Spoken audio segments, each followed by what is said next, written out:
Fala galera, fala meu povo, e aí? Como é que vocês estão, gente? Tudo na paz? Fala comigo aí, pelo amor de Deus. Fala comigo, deixa eu escutar a sua voz. Tá próximo aí do feriado, né, velho? Vamos desejar a todos aí um ótimo feriado. A gente possa ter um bom fim de semana. Vocês estão bem? Galera falando boa tarde para mim, boa tarde para todos vocês. E aí, vocês estão bem, gente?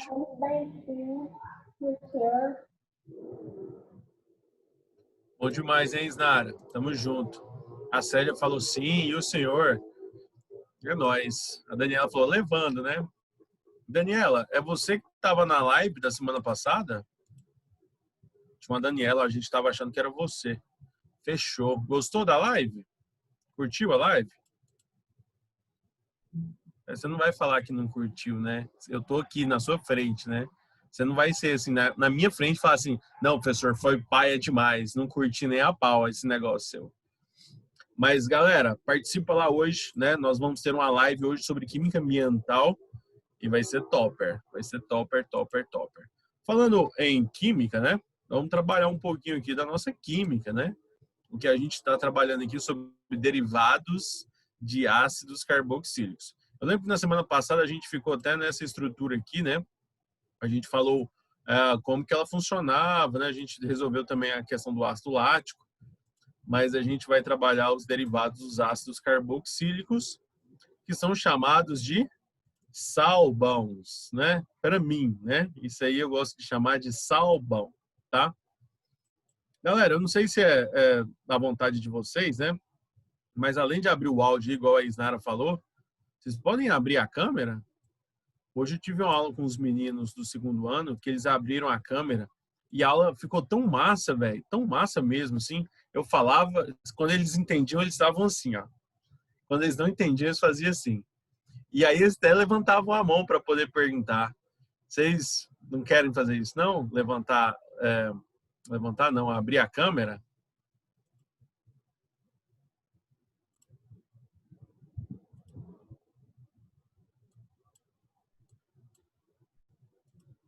Não? Pelo jeito não, né? Então, beleza, gente, vamos lá, vamos começar. Primeira coisa, são duas coisas importantes que eu preciso falar para vocês, tá? Primeiro, é que são dois derivados de ácido carboxílico, tá bom? Ô, Gabriela, valeu, tamo junto, né? Você falou que se tivesse a câmera aí se ligava, né? Mas tá de boa, tá suave.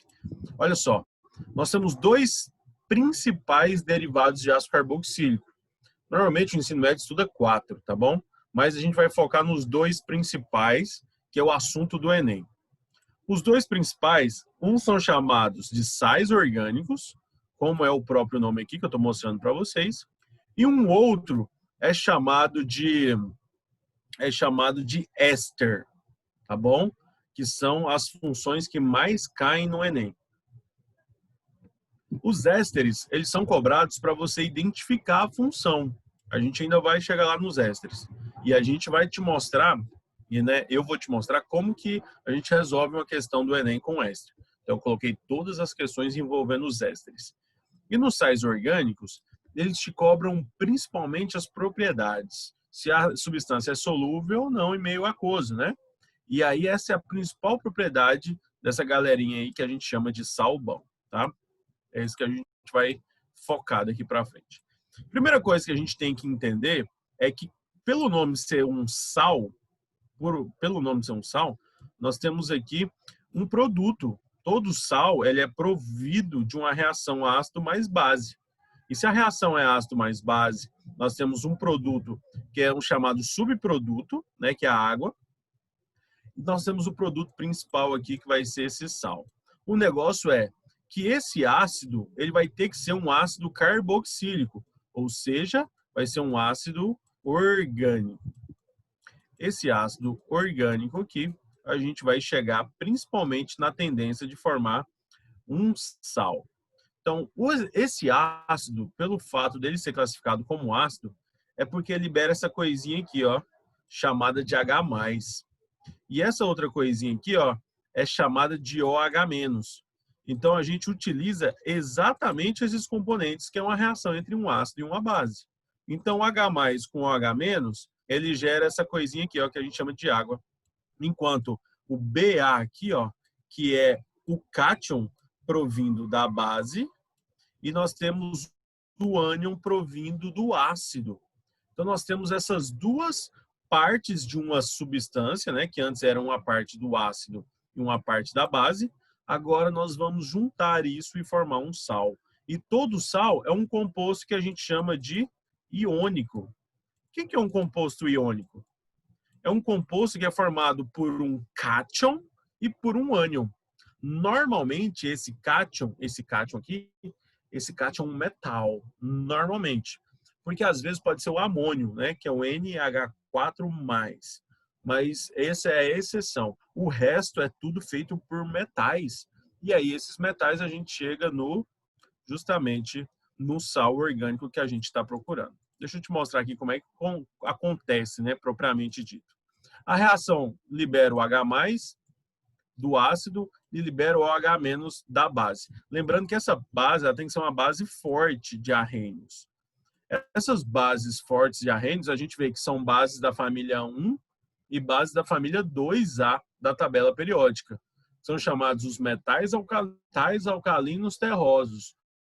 Só essas famílias que formam bases fortes, né? Com exceção ali do berílio e do magnésio, né, que são os primeiros elementos da família 2, eles não formam bases fortes porque eles não são tão solúveis. Mas as outras bases são extremamente solúveis e formam bases muito fortes. Uma principal base que a gente conhece é a chamada hidróxido de sódio. A gente compra ela na forma de soda cáustica, né? A gente usa muito para fazer sabão, né? Sua avó deve fazer sabão, né? Acho que quase todas as avós do mundo devem fazer sabão. Elas nasceram com esse propósito que quando virar avó, elas vão passar a fabricar sabão, né? E essa base aqui é impressionante, porque ela é vendida em supermercado. Você vai em qualquer supermercado aí, você vai encontrar uma base chamada de NaOH, tá bom? Galera, espera só um minutinho aqui. Deixa eu só atender uma urgência aqui. Pera aí.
Vamos lá, galerinha. Desculpa aí a demora, tá bom?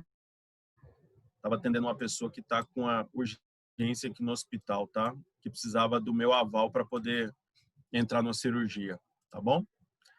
Desculpa aí, vamos voltar aqui, vamos pegar firme. Foi uma eventualidade que isso não vai acontecer mais, tá? Pelo menos eu suponho que não. Meu povo, seguinte, a gente estava falando aqui de ácidos e bases, e aqui eu falei das bases fortes, no caso, as bases de arranjo. Tá todo mundo aí, gente? Só me dá uma confirmada aí, só para eu saber assim, se a galera tá aí. Vocês podem me desculpando aí, fazendo favor? De boa, né? Suave? Tamo junto, velho. É nóis.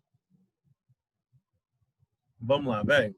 Ó, as bases, então, elas vão fazer um processo muito importante, porque esse cátion aqui, ó, ele vai se ligar aqui, justamente com esse ânion. O oxigênio agora, que antes tinha uma ligação covalente entre oxigênio e hidrogênio, vai acontecer exatamente uma cisão dessa ligação, onde o hidrogênio ele vai ser solto na forma de H+, que ele vai procurar o ânion OH-, né?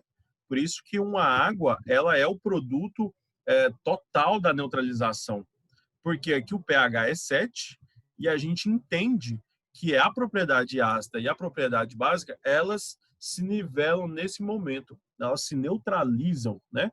Tanto quando você tem um ambiente básico, você pode usar um ácido para neutralizar essa base, quanto você tem um ambiente ácido, você pode usar uma base para neutralizar. Então, tanto faz vice-versa, né? Se você tem ácido, você pode neutralizar com a base, ou se você tem base, pode neutralizar com o ácido. E aqui, a gente vai formar um composto iônico. Olha aqui, ó. Esse ânion aqui, justamente com esse cátion. Cátion e ânion. A diferença de um composto covalente para um composto iônico é simplesmente que em meio aquoso a tendência é ele não liberar cargas, com exceção dos ácidos, né, que libera o H+. Mas os outros compostos, que são chamados os moleculares por ligações covalentes, eles tendem a apenas dissolver, eles não tendem a liberar íons.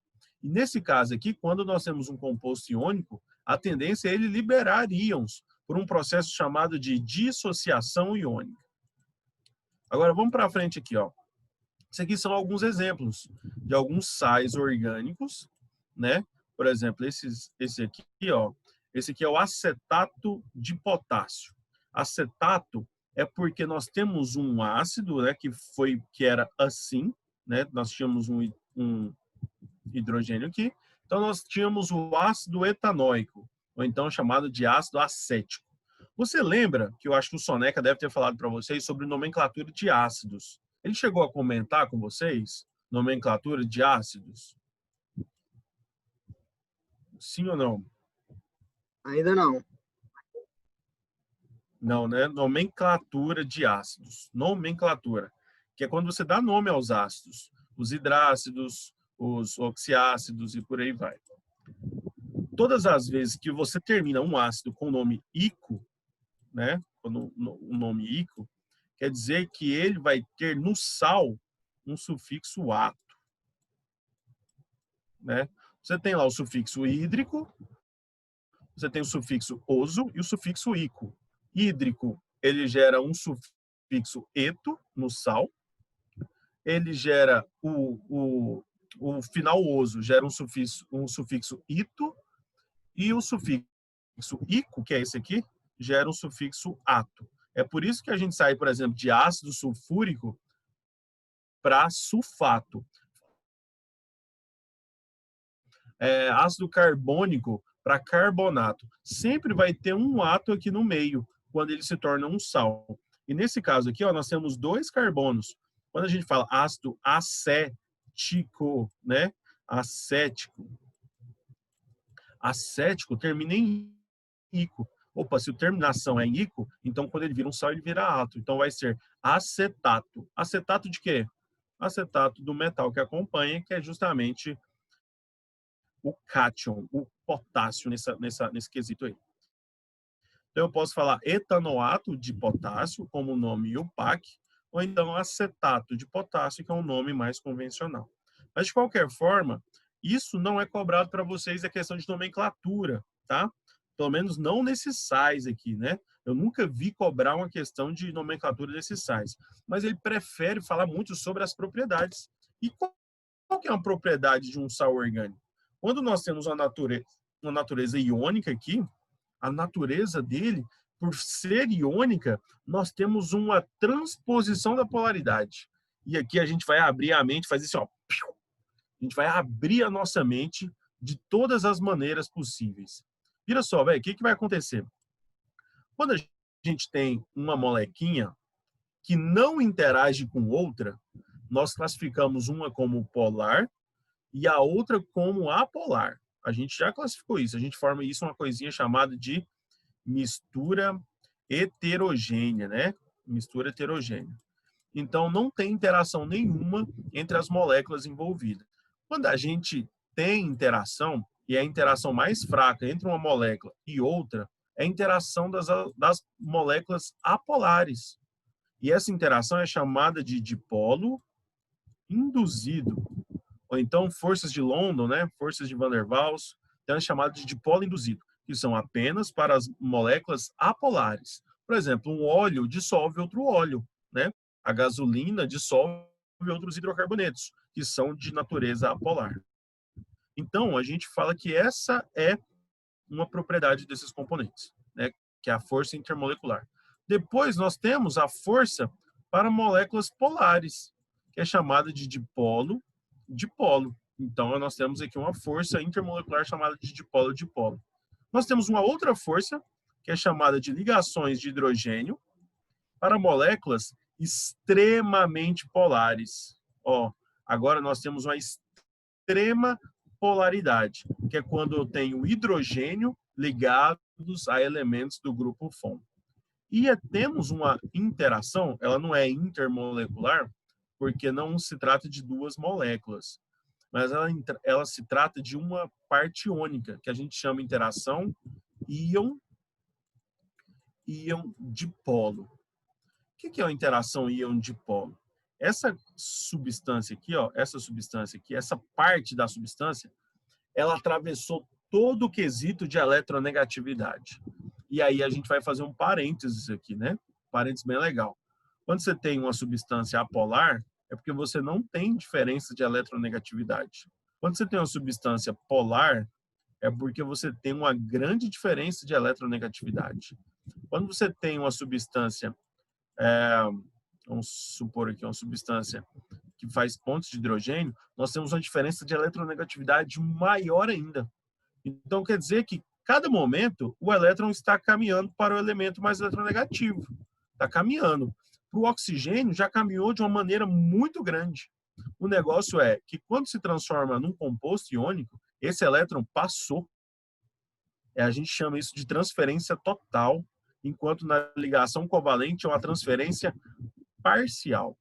Então, a transferência parcial é diferente da transferência total. Beleza, galera? De boas? Podemos passar? Fala comigo aí no chat. Beleza. Então, pira só. Nós temos aqui um componente. Esse aqui, velho, esse aqui é aquele sabão de vó. Sabe? Sabão de vó. Eu não sei como é que você tá aí e tal, se tá de boa, pá. Mas fala pra mim aí se a sua avó sabe fazer sabão. Se a sua avó já fez sabão. Fala pra mim aí que a gente vai entender como é que essas coisas funcionam, né? Ó, o Emerson falou, fez um na semana passada. Certeza que ela usou hidróxido de sódio.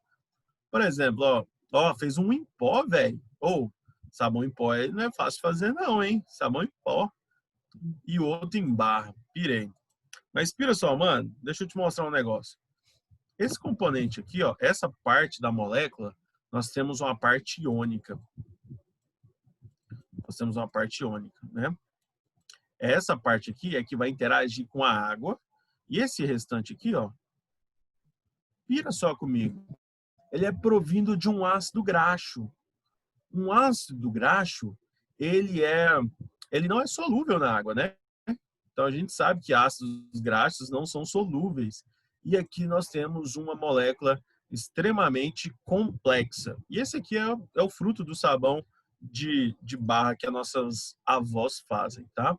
Compra soda cáustica, né, junta a gordura, que são os ácidos graxos, e aí promove uma reação entre um ácido e uma base.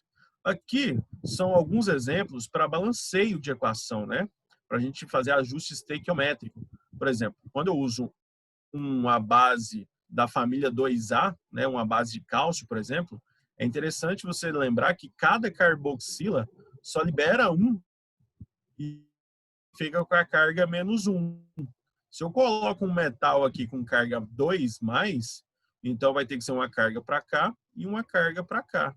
Quer dizer que o ácido vai ser o seguinte, vai ser uma molécula do ácido, ou vai ser duas moléculas do ácido para uma da base, isso mesmo.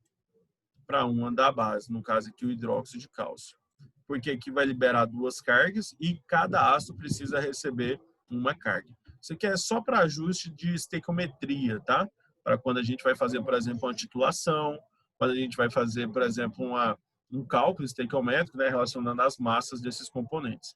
Nesse outro aqui, lembrando, cada carboxila só tem uma carga -1, né? O potássio, ele tem a carga +1. Então, essa molécula do ácido aqui, ó, ela tem 3 carboxilas. Então, aqui vai ser uma molécula do ácido para 3 moléculas da base. Por quê? Porque a base ela está liberando só o potássio mais. É interessante, tem que fazer proporção de cargas, tá bom? Para que todas as cargas e as somatórias delas sejam igual a 0. E aqui a gente tem as propriedades, que é a principal coisa que a gente trabalha. Eu venho falando muito com vocês sobre essa palavrinha chamada anfifílicos, né? Eu falei já em outras oportunidades, mas aqui vai ser o uso que mais é cabível para elas, tá? Porque o caráter anfifílico nas outras moléculas que a gente citou, ele não é tão grande quanto nos sais orgânicos, tá? Principalmente nos ácidos nos tensoativos que são provindos de ácidos graxos, né? Que são acima de 3 carbonos na estrutura. Então a ideia é o seguinte, ó, anfi significa duas naturezas, fílico significa filia, né? Como a gente pode ver aqui, ó, deixa eu voltar aqui no sabão de vó, porque no sabão de vó a gente vai conseguir... Ah, não, tem aqui, ó, logo depois. Olha só, essa aqui é a estrutura de um tensoativo. Se tiver alguma pergunta aí, você vai me falando, tá? Me para aqui que a gente vai trocando a ideia. Aqui nós temos na parte desse tensoativo aqui, ó, nós temos uma coisinha que a gente chama de natureza iônica, tá? Esse aqui é um tensoativo chamado tensoativo aniônico. E os tensoativos, eles são anfifílicos. O que significa anfi mesmo? Duas naturezas, né? E aí a gente vem aqui, ó. Tá vendo que é parecendo uma cauda, né? Igual essa de baixo. É exatamente uma coisa que a gente chama de efeito indutivo. O que é o efeito indutivo? Quer dizer que essa região da molécula aqui, ela é muito polar. Só que ele perde essa polaridade. Ela é dissipada no meio da substância. Então, se ela é dissipada no meio da substância, a gente tem uma coisinha chamada de efeito indutivo, onde o efeito principal é ali onde os carbonos estão concentrados com o oxigênio e a parte iônica. Só que depois a molécula vai se transformando numa coisa que a gente chama de hidrocarboneto, que tem uma natureza apolar. E aí a gente volta naquele princípio. Quanto mais carbonos e mais hidrogênios, mais a natureza apolar dessa substância ela vai ter. Tudo bem? Então, a forma como a gente pode representar um tensoativo é assim, ó, onde nós temos parece um espermatozoide aqui, né? Mas onde a cabecinha aqui é justamente uma cabecinha polar, enquanto a cauda, né, será uma parte apolar, beleza? E o que isso faz, né? O que isso faz? Olha só, normalmente ele tem propriedades alcalinas, né? Alguém sabe por que ele tem propriedades alcalinas? Alguém quer abrir o áudio e conversar um pouquinho? Porque como tem uma parte iônica, geralmente é formado por um metal. Isso mesmo, jovem. E normalmente é um metal alcalino. Quem falou foi o Emerson? Sim, É nóis. O Emerson, normalmente essa galera é formada por um metal alcalino. Mas quando eu falo propriedades alcalinas, eu também falo outras coisinhas legais também, porque é chamado de propriedades básicas, né? A palavra alcalina, ela pode ser também para uma substância que tem propriedades básicas. Então, eu posso falar para você, a substância possui uma propriedade básica ou possui uma propriedade alcalina. E como que isso é formado? Quando a gente tem um ácido que vai reagir com uma base, ele vai formar um sal. Beleza, então vai formar um sal. Agora, que caráter vai ter esse sal? Tudo vai depender da força do ácido e da força da base. Se nós tivermos um ácido fraco e uma base forte, esse sal vai apresentar um caráter básico. Se nós tivermos um ácido forte e uma base fraca, esse sal vai ter um caráter ácido. E pira só, os ácidos orgânicos são tidos como ácidos fracos, justamente por causa do seu poder de ionização, poder de abaixo de 1%. O ácido ele tem um cara muito fraco, enquanto as bases utilizadas para essa reação, que a gente chama as bases de arrênios, hidróxido de sódio, hidróxido de potássio, de cálcio, de césio, nós temos esses componentes como bases fortes. Então, essas bases fortes aí no meio, o que vão acontecer? Vão fazer com que a propriedade do sal seja uma propriedade básica. É por isso, Emerson, que quando você vai lavar vasilha na sua casa e você usa aquele sabão de barra, né, você lava aquela pia de vasilha, às vezes começa a descascar um pouco a sua mão, porque a base corroendo um pouquinho ali a sua mão, né? Às vezes a sua mão fica um pouquinho, na época, mais seca, né? Não sei se já aconteceram com vocês, já aconteceu com alguém, né? Pelo menos a gente fica descobrindo aí quem lava vasilha em casa, né? Quem ajuda. É isso aí, galera. Então, isso acontece justamente por causa das propriedades alcalinas, propriedades básicas. Daniela tá enchendo de ódio aí, né? É engraçado porque quando eu tiver um filho, né? E quando ele fizer 8 anos, né? Já até coloquei essa idade, eu vou olhar, eu vou levar ele até na cozinha e falar para ele assim, ó, tá vendo essa pia aqui? Todas as vasilhas de todas as refeições são suas, até você sair da minha casa. Ela vai falar assim, nossa, pai, que isso? Você não me ama? Eu falei assim, é claro que eu te amo, mas a minha casa não é hotel. Aqui você vai ter que pagar para morar. Né? Que isso, hein? Certinho. E aí, né, a gente não fica guardando o filho pro resto da vida, né? A gente fala assim, ó, a vida não é fácil não, fera. Você vai uma hora, você vai querer sair de casa. E quando ele começar a trabalhar, eu vou pôr ele para pagar uma conta dentro de casa. Vou pegar a conta mais cara aqui e vou falar assim, agora essa conta aqui. Olha só, velho. Deixa eu comentar com vocês. Eles formam tensoativos. Esses tensoativos, eles são chamados por causa de quebrar a tensão superficial da água. Sabe o que é a tensão superficial da água? Da água? Alguém já viu isso? Já viu aqueles insetos que andam em cima da água, né? Parece que é uma película. Alguém já viu? Aquela tensão superficial da água é uma película que é criada só na superfície, né? Porque as moléculas da superfície, elas não estão interagindo com as moléculas do ar. Elas estão interagindo só com as moléculas da água. Então, é só na região de baixo. Então, elas criam a forma de uma película. Então, as suas forças intermoleculares são mais intensas. E aí tem uma coisinha legal, né? Porque os insetos, eles não têm massa suficiente para afundar. Então, eles conseguem não quebrar a tensão superficial da água. Mas os tensoativos quebram. Justamente por quê? Porque tensoativos, eles têm a natureza iônica, que interage também com a água, então elas ficam ali no meio, é como se fosse um intermediário. E aí elas conseguem fazer isso. E a Marta falando, lagarto Jesus. Jesus também fez isso, né? Jesus também fez isso, né? Não quebrou a tensão superficial da água, né? Seria um ótimo comentário para a gente fazer isso. Depois eu vou fazer um comentário sobre isso aí. Beleza, gente? Até aí tudo bem? Ah, esses tensoativos são vendidos como grupos dos sabões. Uma reação química que gera um tensoativo é a chamada reação de saponificação. Essa reação, na verdade, ela é chamada de reação de dupla troca. Então, ela é classificada como reação de dupla troca.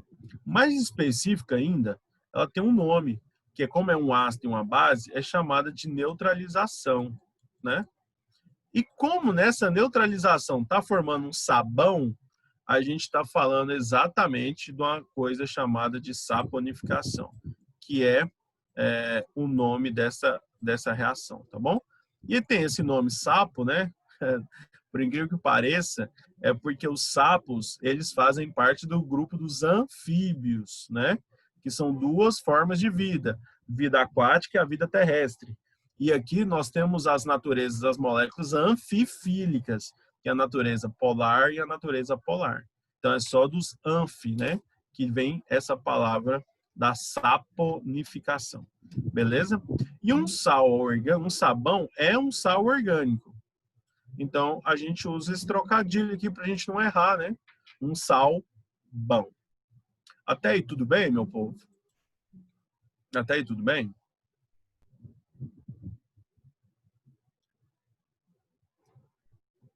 Beleza.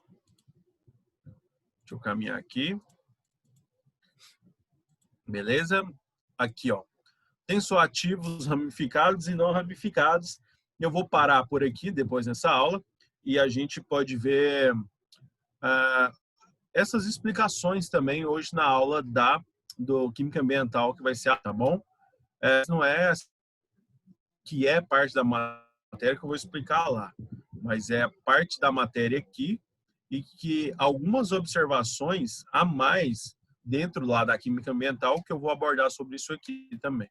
Primeira coisa para vocês, quanto maior for a ramificação de uma cadeia, mais difícil ela ser solubilizada. Perceba comigo que aqui nós temos ramificação, ramificação, ramificação e ramificação. Essa galerinha aí toda são as ramificações, né? Quanto mais ramificada a cadeia for, mais insolúvel ela vai ser. E quanto menos ramificada, né? Ela vai conseguir ser solubilizado melhor. Isso é o que faz a gente classificar um detergente ou um sabão como não biodegradável ou um detergente biodegradável. O sabão de vó que a gente faz é esse aqui, ó. Ele é praticamente inteiro biodegradável. O sabão de vó, ele é completamente sem ramificações. Então, a cadeia é toda reta, sem ramificações, a gente consegue ter.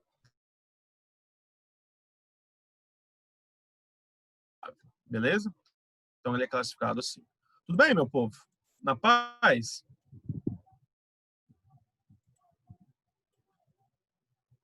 Sim?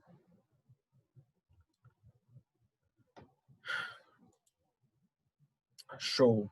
Galera, então eu vou encerrar por aqui.